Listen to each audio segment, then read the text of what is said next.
Кыргызстанда bir күн ичинде 1233 адамдан коронавирус аныкталып, 8 бейтап көз жумду. Илдет жуктуруп алгандардын көбү Бишкек жана Ош шаарында катталууда. Алардын ичинен 30 медицина кызматкер вируска кабылган. Ал эми ооруканаларда 4000ден ашык бейтап дарыланып жатса, алардын ичинен 170дин абалы оор. Коронавируска кабылган 12000ден ашык киши болсо үйүндө дарыланууда. Акыркы кездери үй бүлөлүк дарыгерлер борборунун мобилдик топторуна кайрылгандардын саны дагы арбып жатат. Айтсак, акыркы бир сутка ичинде эле 1000ге жакын киши кайрылган, деп билдирди Бишкек шаардык саламаттыкты сактоо башкармалыгынын кызматкери Бактыбүбү Шамырканова. Жылдын башынан бери мобилдик топторго бардыгы болуп 46162 кайрылуу келип түшкөн. Алардын ичинен 50995 адамдан ПЧР анализин алышкан.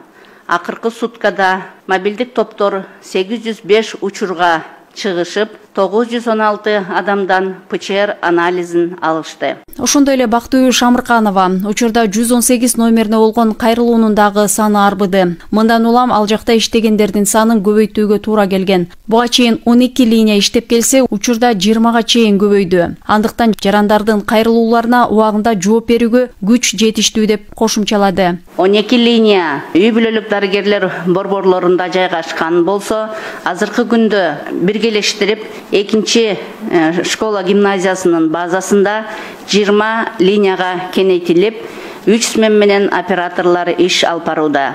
Жалпысынан 118 ыкчам линияга жылдын башынан бери 49030 кайрылуулар келип түшкөн. Анын ичинен 29258 учурда ковидке байланыштуу анкеталар толтурулган. Акыркы күндө 118 операторларына 1995 кайрылуулар келип түштү. Адистердин айтымында оорунун алгачкы белгилери пайда болор замат үй бүлөлүк дарыгерлер тобуна же 118 ыкчам номерине чалуусу зарыл. Ошондой эле онлайн консультация берүү үчүн уюштурулган пульмонологдордун тобуна кайрылууга да мүмкүнчүлүк бар. Бүгүнкү күндө онлайн консультативдик кеңеш иш алып барып, тийиштүү жарандарга кеңештер берилип жаткандыгын пульмонолог Улан Шералиев белгиледи.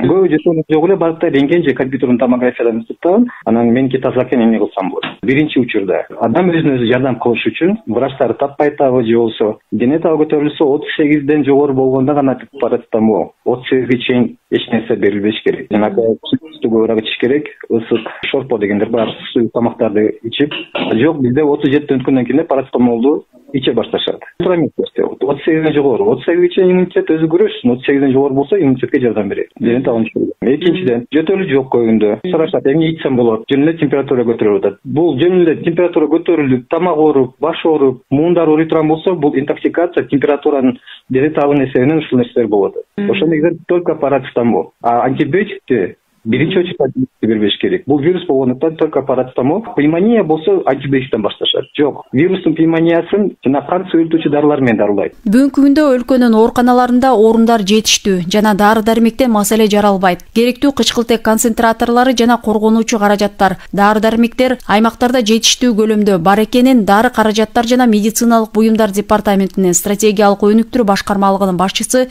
Исабек Исмаилов айтат. Дайым биз фармацевтикалык компаниялар менен тыгыз байланыштабыз. Өзүңүз билгендей бизде чоң фармацевтикалык компанияларыбыз.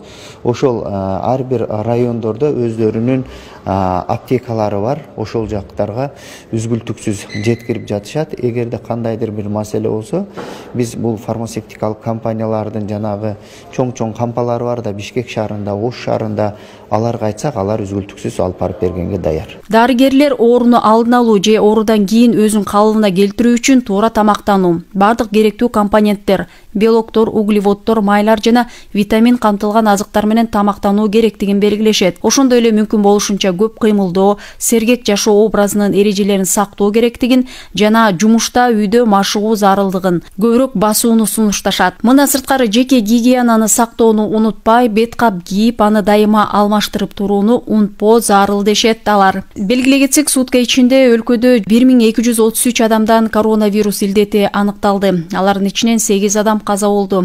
Пандемия башталгандан бери жалпы 133303 киши вируска кабылып, 2054 адам каза тапкан. Бигайым Абдыкадырова, Биринчи радио.